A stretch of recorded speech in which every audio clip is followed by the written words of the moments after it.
now on Tyra.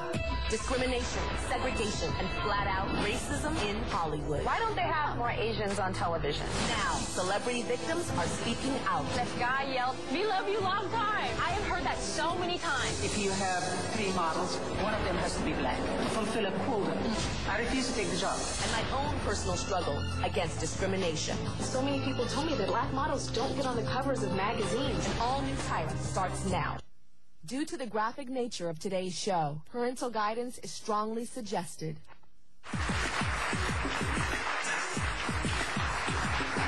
Today we're continuing our Focus on Race series by talking about celebrities and racial stereotypes. We've been talking with Irene Bedard. She's a very successful actress in the entertainment industry, a Native American woman. We've been talking about the stereotypes that she's had to go through. And now joining us are Shannon and Shauna, who are twin sisters, and they are Native American women who are working models and actresses and aspiring to one day be as successful as Irene. So we're going to talk about the pitfalls of stereotypes that you all have to go through. So as Native Americans, I know, as Irene was telling us, that there are a lot of stereotypes. What are some of the stereotypes that you constantly hear about? A lot of people think that, you know, we're drunks, that we, you know, we live on the streets, and that, you know, we don't have a job, and you know, and that's a really bad stereotype, because, you know, we are, not, a lot of people don't realize that we are doctors, we are lawyers, we are actors, we are musicians, and that isn't portrayed in the media at all.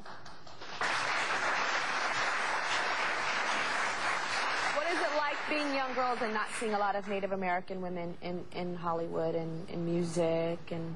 Well, it makes me really, really sad, and I really, really hope that there will be more and more Native American actors and successful people out there. I think Native Americans are probably one of the most underrepresented minorities in all of North America, and that's very unfortunate, because, you know, this is our homeland, and, you know, the only way that Native people are portrayed is the 18th century. And, you know, we do live in the 21st century. We do have regular jobs. We don't just wear buckskin, you know. We're not just the 18th century. We live in the 21st century. Look at us, you know. Look at us. What type of blatant displays of racism and stereotyping have you had to deal with work? Like, we did a job a few months ago, and we went on set, and the first thing that they did was look at us and said, "Extra 10.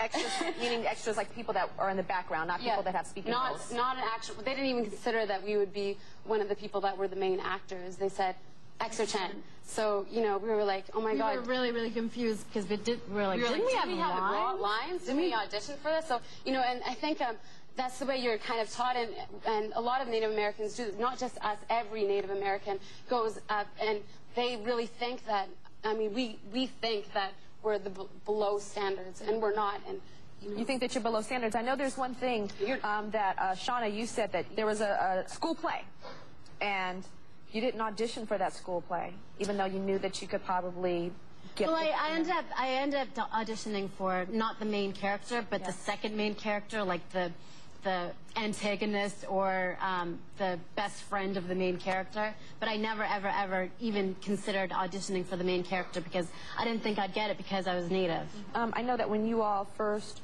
got an agent in Hollywood, you did not discuss your nationality, your race.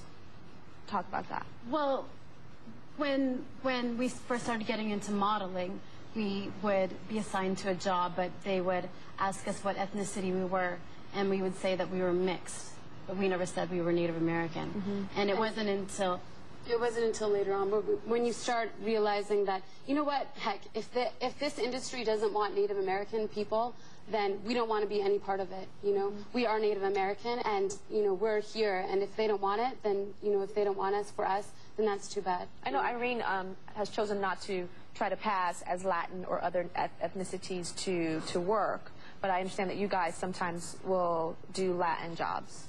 Is that because there's not enough for Native Americans? There isn't a lot of roles for Native Americans in modern day. You know, we're not the pretty girls, and we're not, you know, in normal days. You know, we're not on commercials. We're not, and the thing is, that's because we're the most underrepresented minority of, you know, Native Americans. What I would like to see is, for mainstream movies, is not only have the pretty blonde girl as the main character? Why can't a Native American play the pretty girl? Because But have you guys played Latin or other? Yep. And how does it feel having to play another race to work?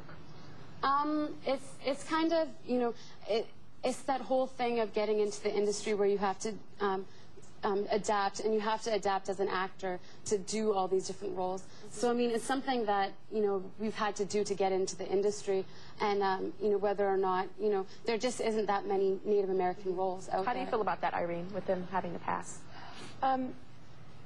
It's true. There just are not enough Native American roles out there, and it's not even that. It's just, as I said before, being included in the fabric of the American community, American society today, is not. We're not represented, and I really think that hopefully these stories that we're telling today that you're telling can help. I hate that word racism. I just don't want it even on the table anymore. I wish that we could see each other as human beings. But it does exist still. I know. Yeah. I wish we could see each other as human beings first, and then go, you're such a beautiful African-American woman. Where did you come from? And not have it be always, this is the first thing that you see. I see people and I look into their eyes. That's what my grandfather taught me. He said, you will look into people's eyes and you will see whether they're a human being or not. I hope, and hopefully shows like what we're doing today in this whole series on Focus on Race will help us get one step further to looking in people's eyes and seeing who they are, and who their spirit is, and not just what they are on the outside. We'll be right back.